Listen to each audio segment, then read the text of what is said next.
Hey mermaids, it's Abby, your everyday mermaid, and this is Lauren, my mergal pal over here, and you are listening to the Everyday Mermaid podcast. What's going on, Abby? You know, we're just hanging out, having a wonderful mermaid time. We are. We've had quite the day. It's been a great day. Mm-hmm. We've done a lot of recording today. Gotten to some mermaid tales for a really fun video. Mm-hmm. It's been a great day. Okay. Let's see what other questions we have from my people on Instagram here. Okay. This was an interesting one.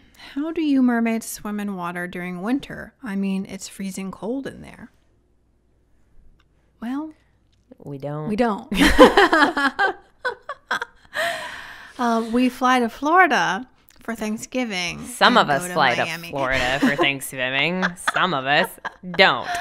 I was just chatting with Mermaid Ginger. Do you know her? No. She is super cute. She's a ginger. Apt name. Right. But I was just chatting with her, and she was like, because I was chatting about going to LA in like January, February or whatever.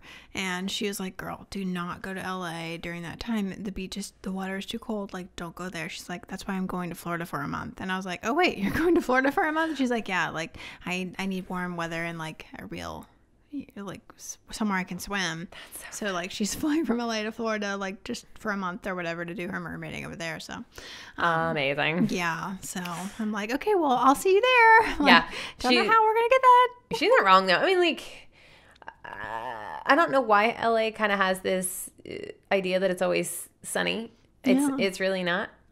First of all, there's a lot of pollution.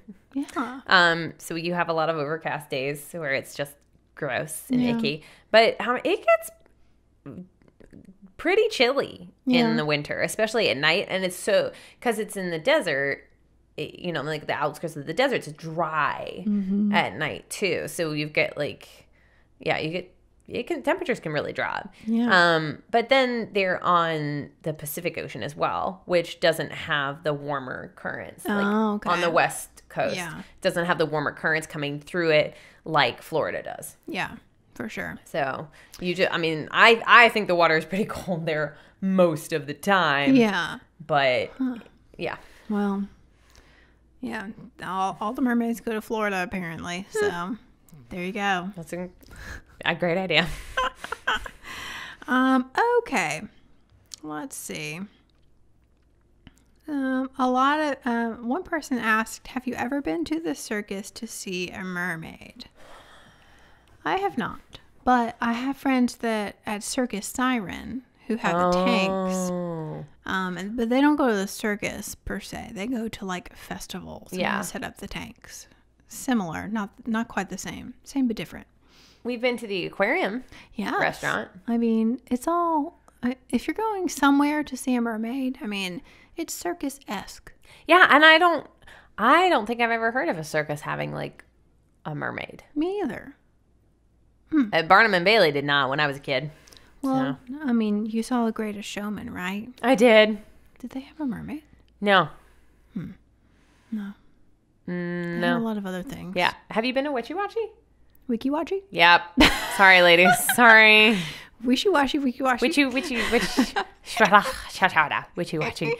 Yeah, I've been to Wiki-Watchy. Yes, Wiki-Watchy. It was amazing. I got to meet and interview a mermaid while I was there. That's right. Yeah.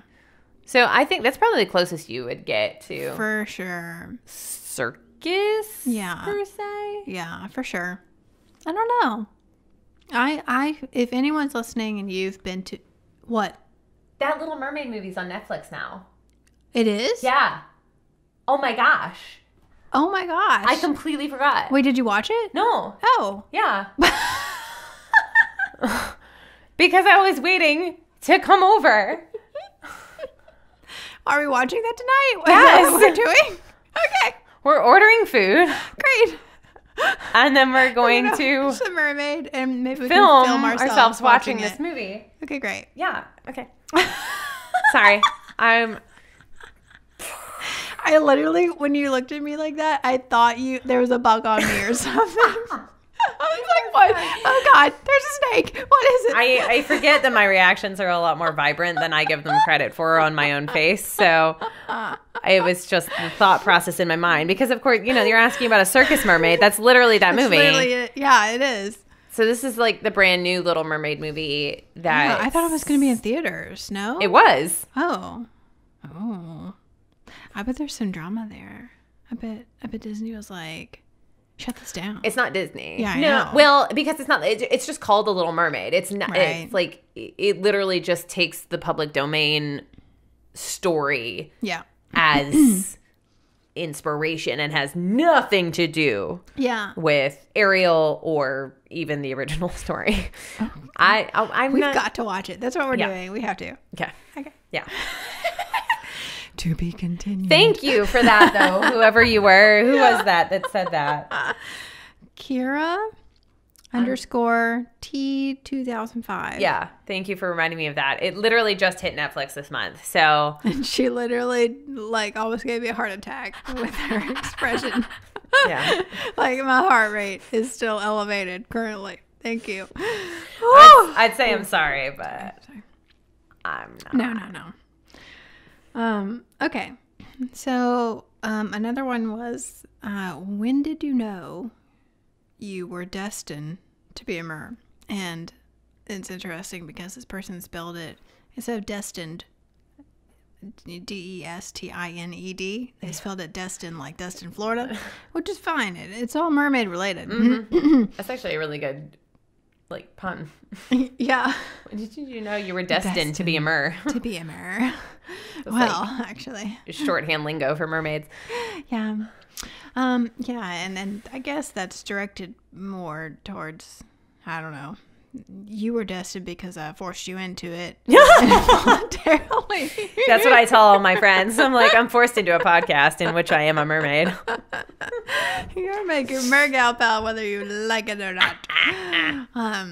But yeah, and I don't know that I know exactly when did I know I was destined to be a mermaid. It's just always been a part of me, a part of my world, if you will. It was really funny to witness.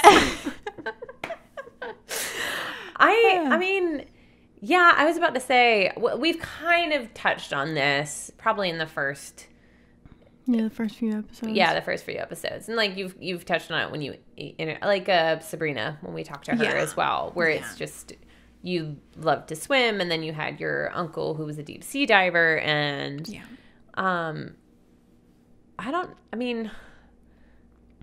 I've always loved the magical, the idea that it's so bizarre to me, where these things come from. Yeah. I've been reading that history book. Okay. And thoughts?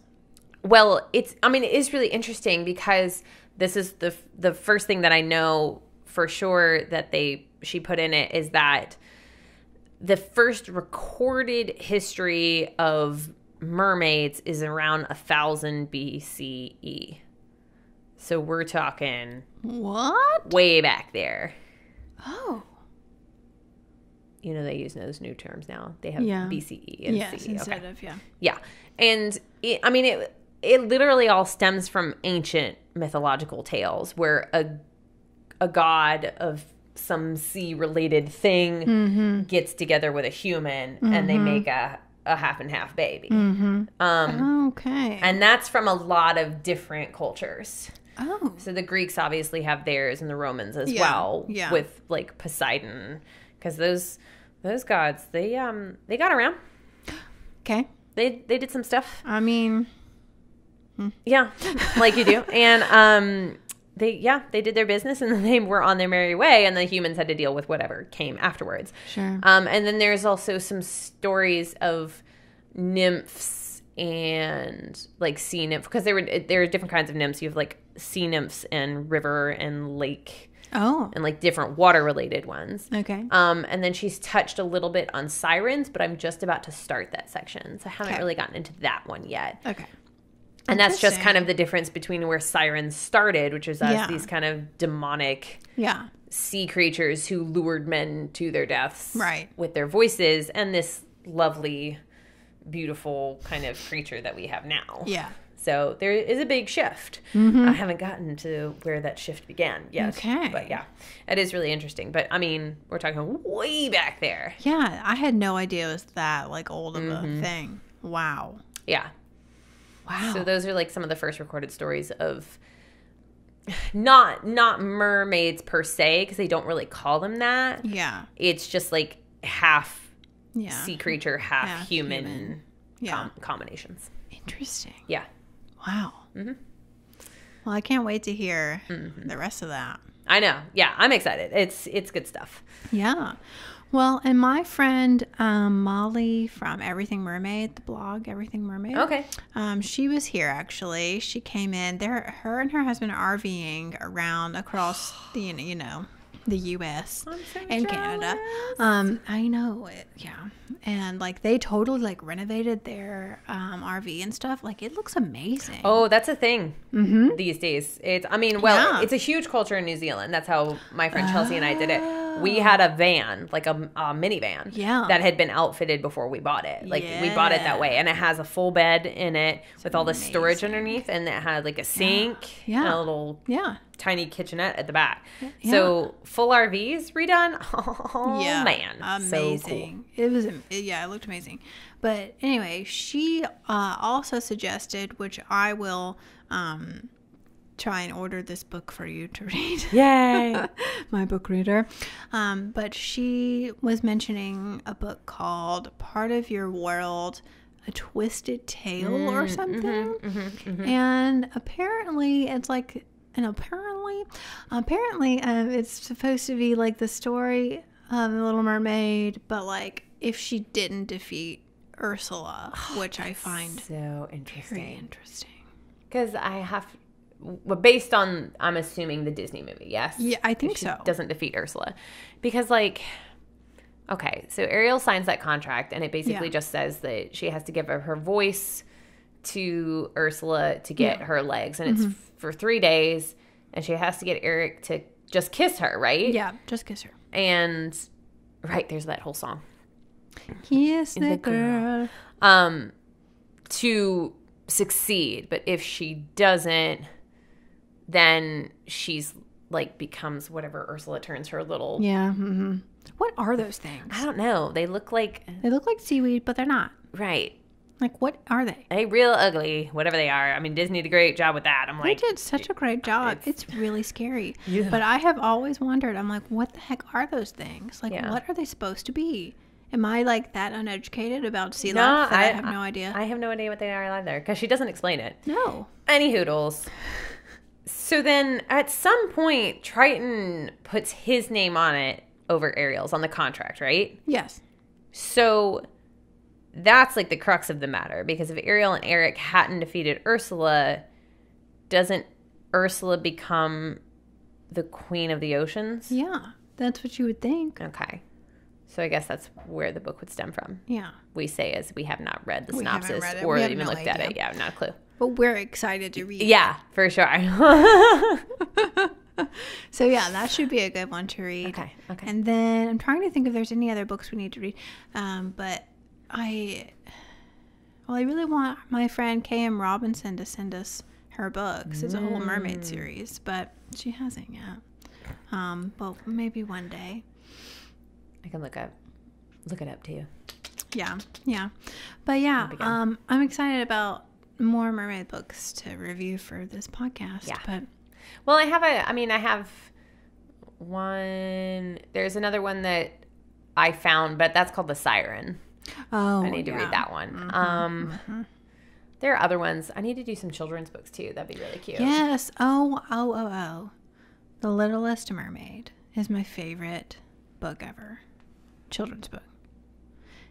The mermaid is purple. Aw. And I think I have it in my closet, like in my treasures, because it's that special. I love that book. I feel like you've probably shown it to me before. Yeah. Okay. Probably so. But I loved that book. And I don't, my mom probably remembers, but it's Obsession. Yes, you have to read it. Down. And for those who are listening, it's called The Littlest Mermaid. And I don't know who wrote it, but I'll find out. Lauren's finding out right now. For you, don't worry. On the Googles. But it's the cutest little book. And I think I left her, well, she's purple. But I don't know. She just looked so different than Ariel did. And I loved that about her. Yep. Mm-hmm. That's it was on John T. Stapleton. John T. Stapleton. Okay. There you go. She is legit purple, though. She's beautiful. Like, I loved her. Like, oh, and the pictures were so pretty. Whoever animated it or whoever drew it did a really good job. That's awesome. Yeah. So that's a good book. I love that. On it. But if any of y'all listening have any book recommendations for us, we are always up for that. And you can leave us a voice message here on the Anchor app. Yes, you can. Oh my gosh. What? So I went live on Instagram the other day, and I was like, y'all, I just need to know if this you did live thing works. And so Mermaid Amethyst left us a voice message just so we could at least know what it's like to get a voice message. But here, let's see. What is it?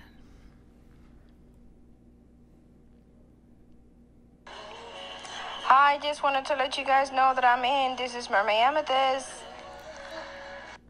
And that's Mermaid Amethyst. Yeah. That's cute. Oh, and it looks like we can send you a message back, like a voice message back. That's awesome. Yeah, that is crazy. God, I love the internet. I know it. The Anchor app is great. It is. So great. Did you have any other questions? Oh, let's pull it back up here. I'm so distracted. No, not really, honestly. They're all kind of like, when did you know you were destined to be a mermaid? Or this one was like, what made you want to become a mermaid? From Lily Mac Lil 05. There's this idea that you wanted to become a mermaid, and from my perspective, you never wanted to become a mermaid. You always just were one. Yep. It just kind of was the thing. Yeah. And I love, so I had quite the ballet background. Mm-hmm. And so the whole, graceful movement thing, but also with power. Right. Because you have to be strong. Yeah. To do that stuff. It translates very well into the mermaid life. And then I don't know, something about just mermaids, they're mysterious, but they're all also graceful and beautiful. It's just something that I want to be a part of that. Mm-hmm. You know. But I think, especially with my underwater stuff that I enjoy doing, I think it's because of my love for just the beautiful movement stuff. And yeah. Being underwater, you get to move slower. Mm-hmm. So it's even better. Yeah. I mean, one of my favorite things that I did, again, in Florida, I remember, I think my stepbrother pushed me into the pool or something, and I was fully clothed. And so I had this long white skirt on. Yeah. And this kind of blue top, and man, girl. oh man, getting some sort of flowy fabric into water, it changes everything. Totally. It's so pretty. And so I just have a very vivid memory of being in the water and kind of looking at myself, be I'm so floaty. Yeah, it's really cool. Hannah Mermaid calls it her dream space, which I love. Oh, that's really good. Yeah. And you know how you have those dreams where you're either flying. For me, this is so random, but for me, I would have dreams of me flying, but I would hop from mailbox to mailbox down the road. Isn't that so weird? Nope. Did it too. You did? Yeah. Well, my daydreams would do that. If you're riding in the back of the car, yeah, I had this imaginary friend that could run as fast as the car did, and she would jump from, but it was parkour in my brain. Yeah. So she'd run across the telephone poles, and Yeah. she could jump over things and on top of things, and that was how she got to places. That is so funny. I actually think that's fairly typical oftentimes because it's just your brain connecting, Yeah. making a line from point A to point B without going the traditional route of just the road or the sidewalk. Yeah. And that's just your imagination sure. doing exactly what it's supposed to do. Yeah. But when I was a kid, the reoccurring dream I had constantly was that Peter Pan lived in my backyard. Really? And he taught me how to fly. But then I forgot. So he had to teach me again. And it's that same thing where you're trying to run, but you're running through Jell-O. Yes. And I couldn't do it. And then, of course, like right after I'd get launched in the air and figure it out, I'd wake up.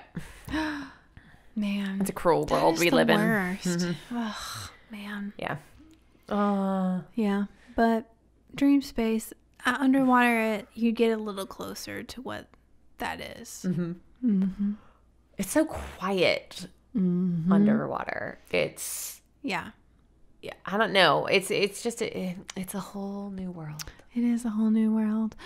Whenever the main reason I go underwater now these days is for shoots, not just for pleasure, but for shoots. And so, like, it's funny.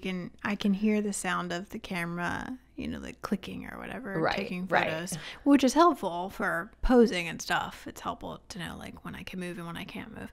But yeah, like it's interesting how the sound changes and everything slows down. It's really magical down there. Yeah. Well, I don't remember if I ever told you this. I learned how to swim before I could walk. Yeah, I remember you told us this. That's right. I did say it. Yeah. But it is a natural thing. Yes. To do. And I was a nanny for twins.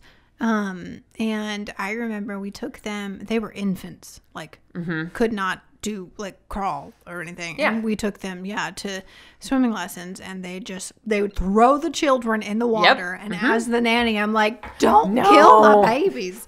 And so we'd throw them into the water, and they would have to swim back up and float. They did the thing where they would have to go turn themselves around and float in case, they fell into the pool or something like that. But that was the scariest experience. That's my mother threw me into a hotel pool to show my grandparents what I had learned. And I did my thing. I swam to the side and just held myself up. That's exactly what you're supposed to do. That's what they taught you.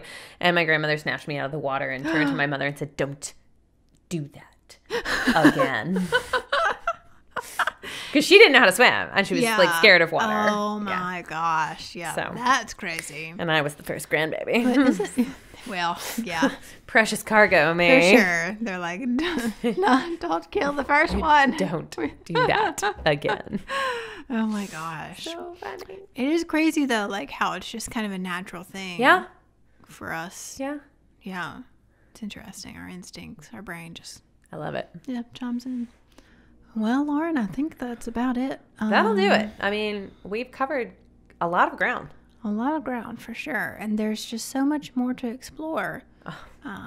Yet we've run out of time. Sometimes that happens. It does. But thank you, everybody, for listening to the Everyday Mermaid podcast. If you are not listening on the Anchor app, you should definitely download the Anchor app because you can leave us a voice message. We are super pumped about that feature and really want y'all to use that feature. So we just found out we can reply to you via voice message too. So that's exciting. But yeah, anything that you think might be interesting, like if you have a mermaid book that we should review, or if you just have something to tell us. Or a question. We had some good ones today. We did. We had some good questions from our friends on Instagram. So download the Anchor app, leave us a voice message. There's also a YouTube version you can watch if you want to see our lovely faces. Here we are on YouTube.